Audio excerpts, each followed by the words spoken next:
From Omro down to Mayville, from Rosendale to the Ledge, and everywhere in between, it's time to get you caught up on everything happening in the Flyway Conference.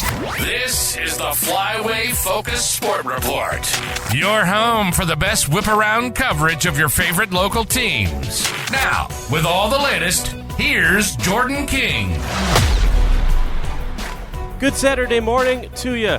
Level 2 of the WIAA football playoffs in the book last night, and the Flyway still has two teams alive in the postseason. Both Mayville and Lomira survived to advance to Level 3, which is the state quarterfinal round. Lomira, one of the last 8 in D6 after last night's 35-21 win against Manitowoc Lutheran.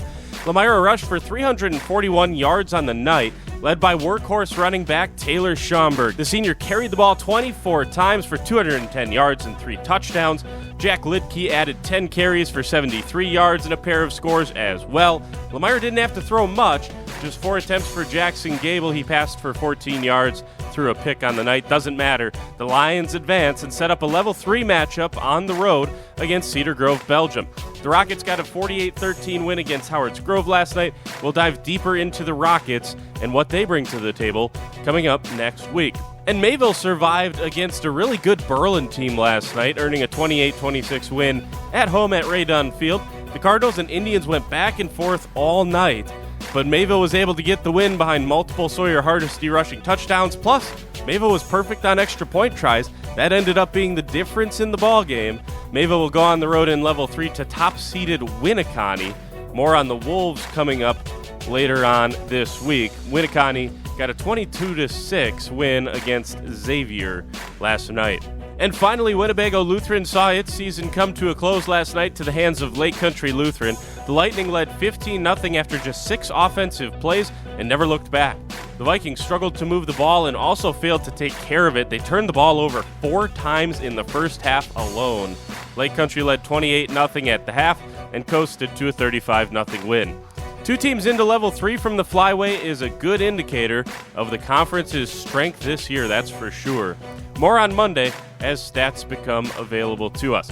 Well, tonight is the night for the Laconia Spartans volleyball team. They try to punch their ticket to yet another state tournament berth for this girls' athletic department that's seen a couple of trips in basketball over the last couple of years. Laconia has a sectional final match against top-ranked and top-seeded Lacrosse Aquinas tonight.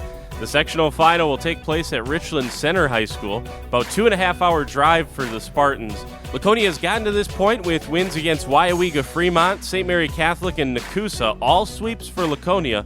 Aquinas has had to battle a little bit more, a 4-set win against Darlington, and then 5-set wins against both Richland Center and Cuba City.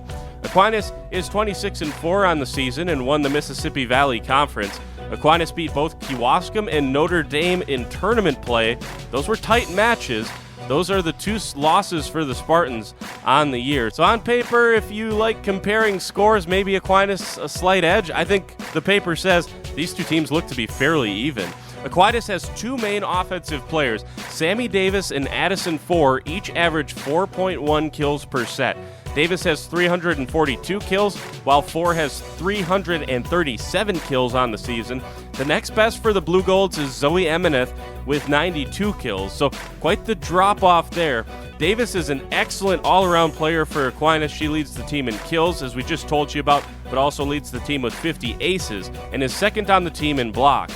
Josephine Lawton, the setter for Aquinas, she has 635 assists on the season. Should be an excellent match tonight in the sectional finals, as you would expect, as it should be, right?